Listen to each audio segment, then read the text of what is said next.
For people that are still thinking, should we partner up with ScaleUP, with Pete and a team, what would you say to them? Well, look, based on the experience that we've had here in Keeper Solutions, I'd be very happy to recommend you to other companies similar to ourselves. I think that you've got a good process. I think that you're dynamic, that you use technology well, you keep us well briefed, and that you hold up to your commitments. So that's pretty good going.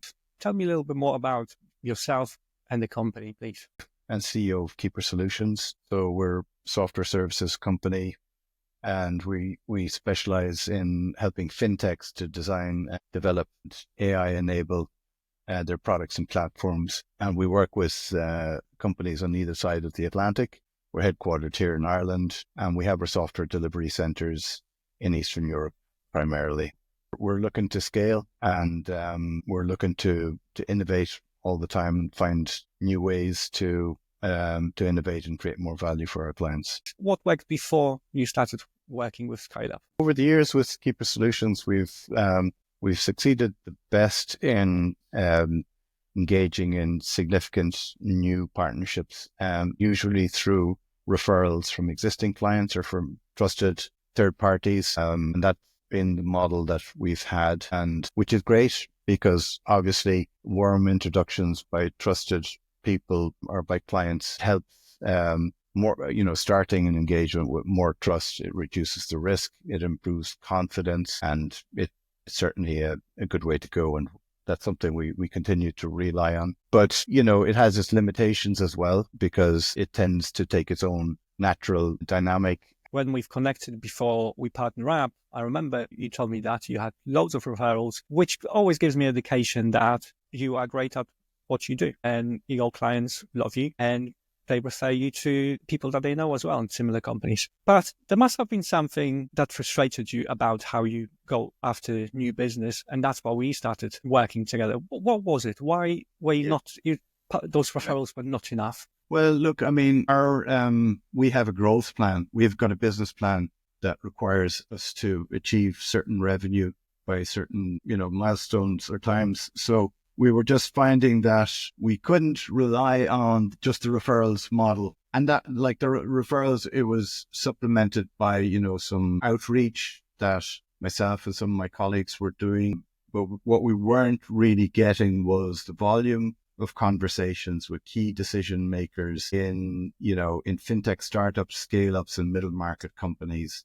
We wanted a systematic way to do that. And I think actually from the conversations that we were having, we get approached by a lot of, companies that are growth hackers or that are offering to help scale. And, we have tried the kind of lead gen route in the past as well, but very much mixed results. So a little bit skeptical about that route, that the approach that you guys offered could be complementary to what we're doing.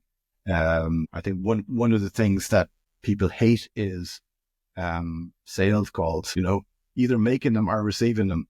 And so like now, the model that we have is based on reaching out to companies to research the market, to research what they're doing, to understand the challenges, how they go about innovation. And, we're taking notes and transcripts of those calls, and then we're analyzing it, and we're creating content around those insights that we learn from the conversations and feeding them back to the clients. And I think that's a good way to understand the market, understand clients' needs. And that's the kind of model we're working with right now with your help, Pete. When I watched first few of your calls when you took with decision makers we set up for you, you've got that approach that I really appreciate. And, it's finding a way, how can I help you, proving that you are a specialist in a matter. And only then when they really want to have a discussion about you building proposal. The frustration was the lack of consistency. As we discussed with referrals, events are great, but they are also expensive, time consuming, and finding consistency at business meetings that is difficult. So would you agree that ScaleUP allowed you to find consistency in those calls and how they taken and the structure? Is that something that you found as a big benefit? It is. I think that there's, that you've thought through the process very well, and that even how time is structured within the calls is is considered very carefully. And I think then that, I'm comfortable with that approach. Actually, I've had a series of fascinating conversations, interviews with fintech founders on either side of the Atlantic, in Europe in particular, South Africa. A natural flow from that has been for those who are active, those founders who are actively thinking about particular Gen AI ideas that they think might have a good return on investment, that we've then scheduled these follow-on workshops where we spend, between 60 to 90 minutes with them. First of all, taking them through what our processes are, but then very quickly getting into rolling up our sleeves and having a discovery session with them to help them bring their ideas to fruition. So that kind of process it's a natural process to help them with. Fantastic. And I'm really glad that we're part of this and helping you find that consistency. Just to throw a number there, in an average week, how many of those new connections like this would you have? What would you say? Yeah, well, it gets pretty busy. I would say in the busy weeks, I'm having about 10 plus calls during the week. On the quieter weeks, sometimes it could be down to 2 or 3 or 4. But so there are quite a few. There's a lot of conversations. It does kind of put me under a bit of pressure to be getting into those conversations. But I like it because that's what I should be doing, is out there speaking with other fintech founders. And, those conversations are very valuable. Also, the way that they've been set up, I think, hasn't caused concern with those business executives, and find that they find that it is a good use of their time as well. So I think it's a win-win. We had that discussion very, very recently, that obviously the first conversations may be a little bit too long. Sometimes you think maybe there's no business, and we're actually solving this. We're saying, how do we make that very first conversation much shorter, just to protect a bit of your time? Because you're the CEO, obviously you haven't got all the time in the week just to take calls. So we're obviously addressing this as well. With all those changes, finding consistency, finding those conversations being systemized and scripted, and you finding momentum in this, how are you finding, how is your outlook for the next 12 months for the company and for your biz dev with our help? Yeah.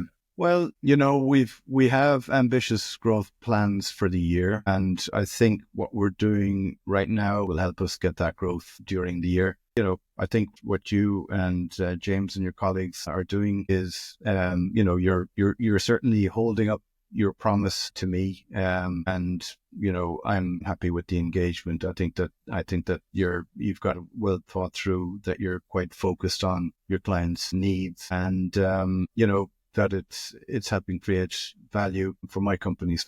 For people that are still thinking, should we partner up with ScaleUP, with Pete and a team, what would you say to them? Well, look, based on the experience that we've had here in Keeper Solutions, I'd be very happy to recommend you to other companies similar to ourselves. I think that you've got a good process. I think that you're dynamic, that you use technology well, you keep us well briefed, and that you hold up to your commitments. So that's pretty good going. I'm very grateful that we're part of this. Thank you, Stephen.